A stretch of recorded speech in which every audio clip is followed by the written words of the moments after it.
মই উপস্থিত হৈছোঁ কলগাছিয়া গাঁৱত আৰু এই কলগাছিয়া গাঁৱত সম্প্ৰতি কৃষকসকলৰ এক দুৰৱস্থাই দেখা দিছে। বৰ্তমান তেওঁলোকৰ যি শালি ধানৰ খেতি, এই শালি ধানৰ খেতিত তেওঁলোকৰ এক ধৰণৰ পোকে আক্ৰমণ কৰিছে। অতি কষ্টেৰে এই অঞ্চলৰ ৰাইজে যি শালি ধানৰ খেতি কৰিছিল, সেই খেতিসমূহ সম্প্ৰতি বিনষ্ট হৈ পৰিছে। কৃষকসকলৰ মাজত এক হাহাকাৰ পৰিস্থিতিৰ সৃষ্টি হৈছে। ইয়াতে কেইগৰাকীমান কৃষক আমাৰ মাজত আছে, আমি তেওঁলোকৰ পৰা জানিব বিচাৰিম কি ধৰণৰ তেওঁলোকৰ ক্ষতি হৈছে, কি ধৰণৰ লোকচানত পৰিব লগা হৈছে।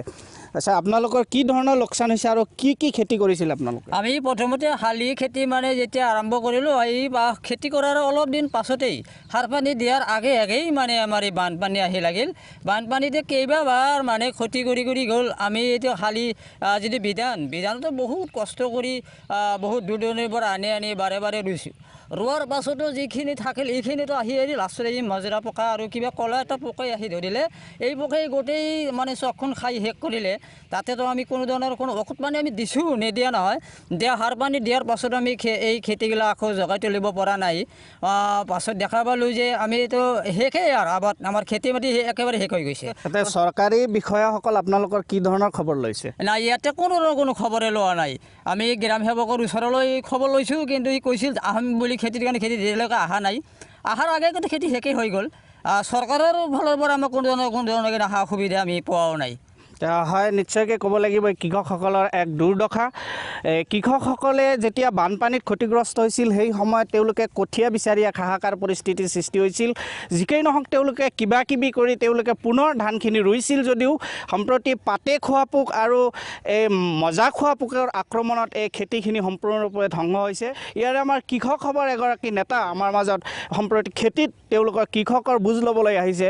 আমি সেই নেতাগৰাকীৰ ওচৰত জানিম তেওঁলোকৰ কি ধৰণৰ আশংকা কৰিছে আৰু কৃষকৰ কেনেধৰণৰ দুৰ্বস্থা হৈছে। কৃষকৰ অৱস্থা খুবেই বেয়া।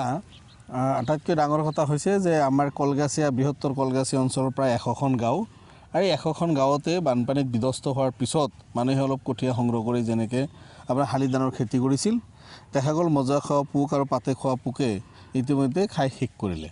গতিকে এই অঞ্চলত ধানৰ উৎপাদন যথেষ্ট পৰিমাণে হ্ৰাস পাব আৰু মানুহৰ এটা সময়ত খাদ্য সংকট হ'ব। এই ধৰণৰ পৰিৱেশ দেখা গৈছে।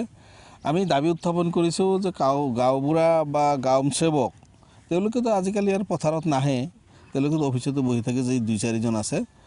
আৰু আমি দাবী কৰিছোঁ এতিয়া ৰবি শস্যৰ আগতীয়াকৈ বীজ বা অন্যান্য সুবিধা যদি চৰকাৰে দিয়ে, তেতিয়াহ'লে এই কৃষকসকলক আমি ৰক্ষা কৰিব পাৰিম।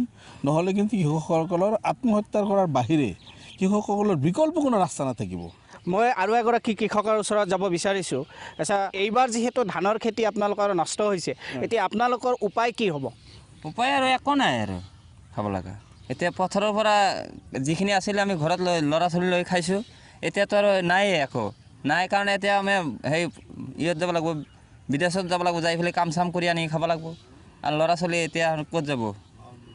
এতিয়া চৰকাৰে কোনো সহায় কৰিছেনে আপোনালোক? আমি সহায় খুজিছোঁ, কিন্তু দিয়া নাই এতিয়ালৈকে। আকৌ কি ধৰণৰ ক্ষতি হৈছে আপোনালোকৰ? বহুত ধৰণৰ ক্ষতি হৈছে। বানপানী খাল পোকাই খাইছে আৰু বহুত ধৰণৰ ক্ষতি হয়। এতিয়া চৰকাৰক কিবা ক'ব নেকি? চৰকাৰক কি ক'ম, চৰকাৰে দিব নেকি আমাক? এতিয়া চৰকাৰে দিয়া বুলি আস্থা নাই নেকি আপোনালোকৰ? নাই, নেদে। খালি দিম বুলি কাৰণে কিমান হাল্লা কৰি আছোঁ, নেদে। আকৌ নিৰ্বাচন আহি আছে, চৰকাৰে ভোটৰ কাৰণে আহিব, কি ক'ব? কি ক'ম, ভোটটো দিবই লাগিব। ভোট নাদিলে আৰু এমনিতো বহিৰাগত কৰি আছে, আৰু ভোটটো দিবই লাগিব। ভোট নিদিলে সিহঁতৰ পাত্তা নাপাওঁ। ভোট দিলে প্ৰতিনিধিসকলক, আপোনালোকৰ যিসকল নেতা তেওঁলোকক ভোট দিয়ে, কিবা লাভ হয়? নাই, আমাৰ একো লাভ নহয়। কি লাভ হয় আমাৰ ভোট দি? নিশ্চয় এই ভুক্তভোগী কৃষকসকলে নিৰ্বাচনৰ সময়ত জনপ্ৰতিনিধিসকলক নিৰ্বাচিত কৰি পেলাই তেওঁলোকক শাসনৰ গাদীত বহুৱাই দিয়ে, কিন্তু নিৰ্বাচনৰ পিছত আৰু এই ধৰণৰ কৃষকসকলৰ খবৰ ল'বলৈ কাৰো আহৰি নাথাকে। শীঘ্ৰেই ভুক্তভোগী কৃষকসকলক ক্ষতিপূৰণ দিয়াৰ কাৰণে এই অঞ্চলৰ ৰাইজে দাবী উত্থাপন কৰিছে।